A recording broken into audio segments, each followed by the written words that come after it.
अब हम सभी प्रतिदिन के भांति महर्षि दयानंद सरस्वती जी द्वारा रचित सत्यार्थ प्रकाश का स्वाध्याय प्रारंभ करते हैं। महर्षि दयानंद सरस्वती जी इसको लिखते हुए भूमिका में लिखते हैं कि यह ग्रंथ 14 समुल्लासों में लिखा गया है, रचा गया है, जिसमें 10 अध्याय को कहते हैं पूर्वार्ध। 10 समुल्लास तक क्या है?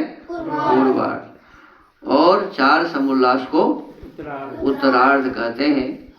ये प्रथम समुल्लास में ईश्वर के ओंकारादि नामों की व्याख्या, द्वितीय समुल्लास में संतानों की शिक्षा, तृतीय समुल्लास में ब्रह्मचार्य पठन पाठन व्यवस्था, सत्यासत्य ग्रंथों के नाम और पढ़ने पढ़ाने की रीति, चतुर्थ समुल्लास में विवाह और गृहाश्रम का व्यवहार, पंचम समुल्लास में वानप्रस्थ और संन्यासाश्रम की विधि, छठे समुल्लास में राजधर्म, सप्तम समुल्लास में वेदेश्वर विषय, अष्टम समुल्लास में जगत की उत्पत्ति स्थिति और प्रलय, नवम समुल्लास में विद्या अविद्या बंध और मोक्ष की व्याख्या, 10वें समुल्लास में आचार अनाचार और भक्ष्याभक्ष्य विषय, एकादश समुल्लास में आर्यावर्तीय मत मतांतर का खंडन मुंडन विषय, द्वादश समुल्लास में चार्वाक बौद्ध और जैन मत का विषय,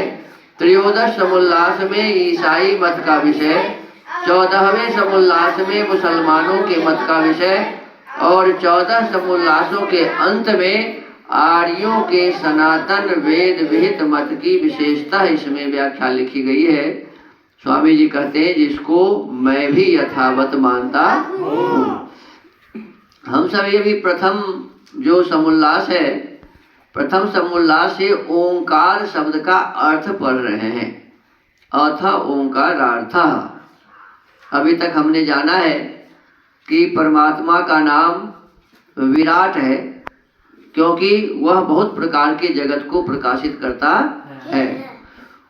उसी परमात्मा का नाम जिसको हम ओम कहते हैं, उसी का नाम अग्नि भी है, क्योंकि वह ज्ञान स्वरूप है, सर्वज्ञ है, जानने और प्राप्त करने योग्य है तथा पूजा करने योग्य भी वही परमात्मा है, इसलिए उसे हम अग्नि कहते हैं। वह परमात्मा विश्व है, उसका नाम विश्व है। क्यों?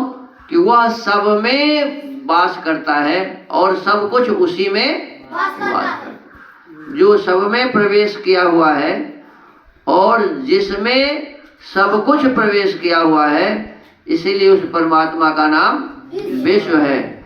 उसी परमात्मा का नाम हिरण्यगर्भ भी है। क्यों?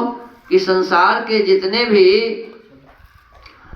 तेज स्वरूप पदार्थ हैं, सबका गर्भ स्थान परमात्मा ही है, क्योंकि वो परमात्मा से ही पैदा होता है।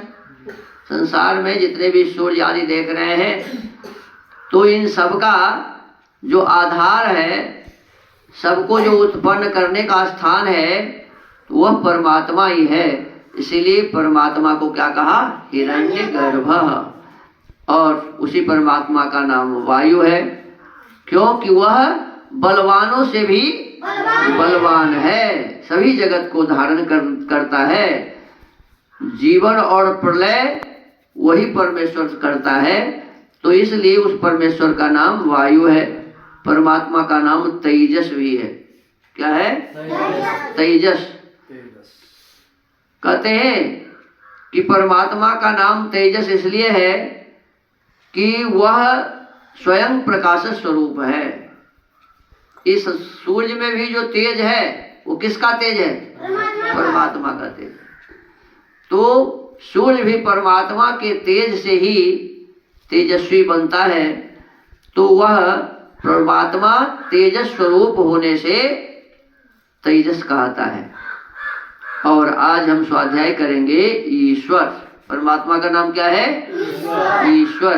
परमात्मा का नाम ईश्वर क्यों है? तो कहते हैं ईशा ऐश्वर्ये, इस धातु से ईश्वर शब्द सिद्ध होता है। य इष्टे सर्वैश्वर्यवान वर्तते स ईश्वरः, जिसका सत्य विचारशील ज्ञान और अनंत ऐश्वर्य है, इससे उस परमात्मा का नाम ईश्वर है। कहते हैं वह परमात्मा सभी प्रकार के ऐश्वर्यों से युक्त है, अनंत ऐश्वर्य।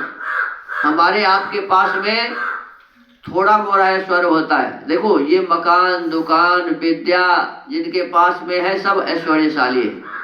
सब क्या है? ऐश्वर्यशाली है। इसीलिए जिसके पास में ऐश्वर्य होता है उसे ईश्वर कहा जाता है। लेकिन परमात्मा जिसे ईश्वर कहते हैं, ओम जिसको हम ईश्वर कहते हैं, उस ईश्वर के पास में जो सामान है वो किसी के पास हो ही नहीं सकता। अनंत ऐश्वर्य के भंडार उस परमेश्वर के पास है। तो कहते हैं जिसका सत्य विचारशील ज्ञान, जिनके पास ज्ञान कैसा है जी? सत्य ज्ञान है, विचारशील ज्ञान है और अनंत ऐश्वर्य है, इसीलिए उस परमात्मा का नाम ईश्वर है।